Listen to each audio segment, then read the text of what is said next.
One leaf underneath the wrapper is what controls the speed of the burn, believe it or not. So this is the binder. No.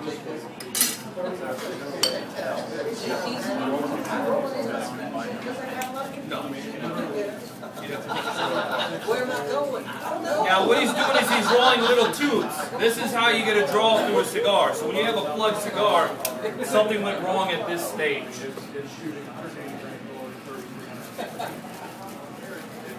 He's going to rip off the end because he's going to have a shorter cigar. And as I said before, the tip of the leaf is what you're going to light. That'll always be the end of the cigar, the foot of the cigar. The head of the cigar is down near his bottom hand. That's the end of the leaf that was connected to the plant.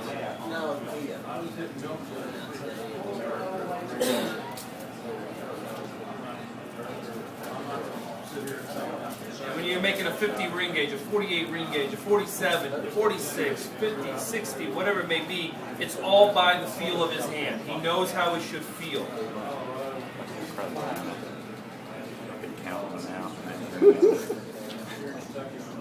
So here's the binder, and here's the filler, and when the two are made into one, it is referred to as a bunch.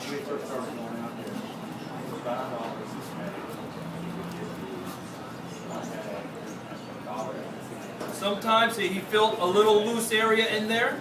He put a little extra tobacco in there to make sure it feels good. So when you pick up a cigar, if you feel like an empty spot, it means that someone missed that. A little bit of tobacco glue.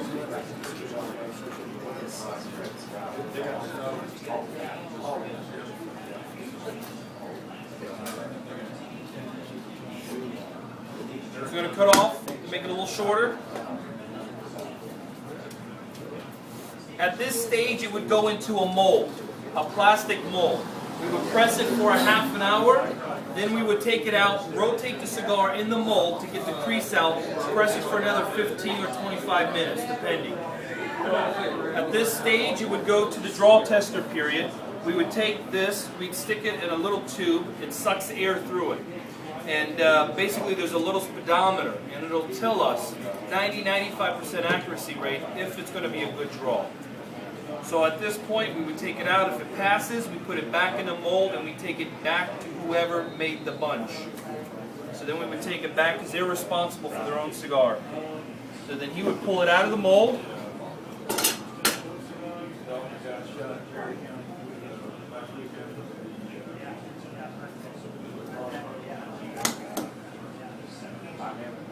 Nothing goes to waste. All those scraps we would sell off to another factory that maybe makes machine-made or short-fill cigars. Everything we do is long fill, meaning long leaf opposed to like a cigarette where they chop up tobacco. That would go on top. Got him. Let me stand up.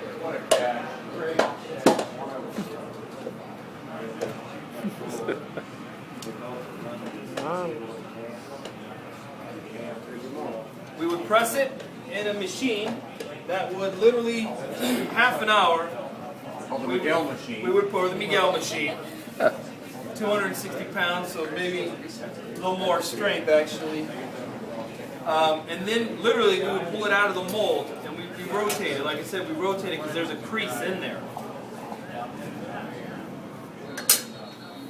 I sent that picture to my guy in Colorado. We would rotate it, press it again, pull it out. See how it changed? That's awful. I haven't seen any pictures of any brochures. Now obviously it has been pressed for the right amount of time with machine, so it's not as hard as it should be.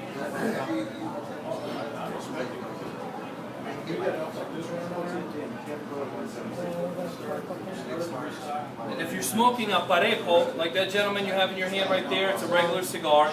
To make the little cap that you cut off, we actually use this little tool here. We would actually cut the leaf, put the cigar on, flip it over, pull it down on the leaf. That's if you're making a parejo, a straight-sided brown cigar. Because this is a perfecto, we don't need this tool right now.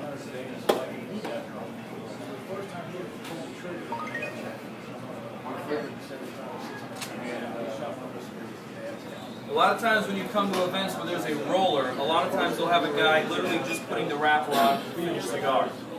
That's nice to see. When Felipe comes out, he wants to show you every step. So we do that with the wrapper putting on what he rolled yesterday, but he also does some demonstrations of from scratch. Very important that you're able to see all these stages so you know what goes into rolling your cigar.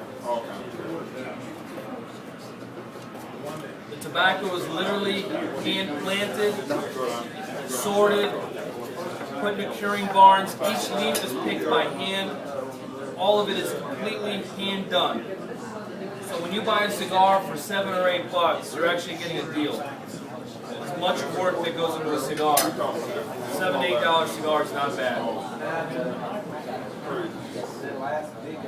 When you have a cigar in a mold for a long time, it'll create a very smooth surface, so when the wrapper goes on, it'll look really nice. When you don't use a mold, it's hard to get that tighter feel to it.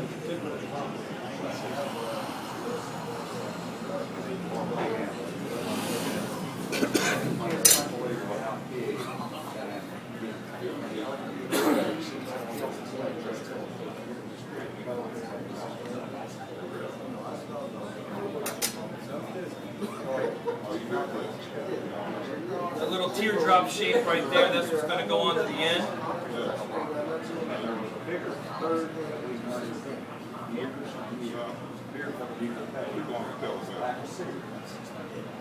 And he's laying it on there to go with the roll.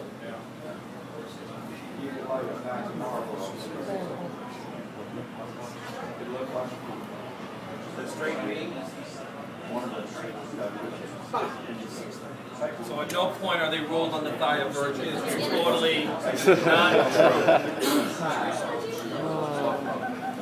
Couldn't find that many virgins anyway. Yeah, it's really hard these days.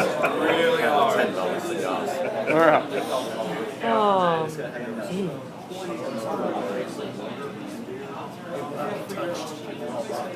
And where that actually came from is because the women who strip the leaves from the vein, they literally will strip the veins out of the leaves. They sit in a chair, their legs spread, and they'll put the right side of the leaf and the left side of the leaf. Because the leaf, there's two sides.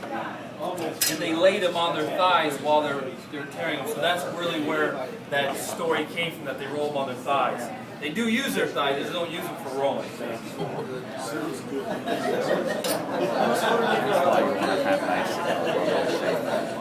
Why didn't you bring her with you? They did. She's in the hotel.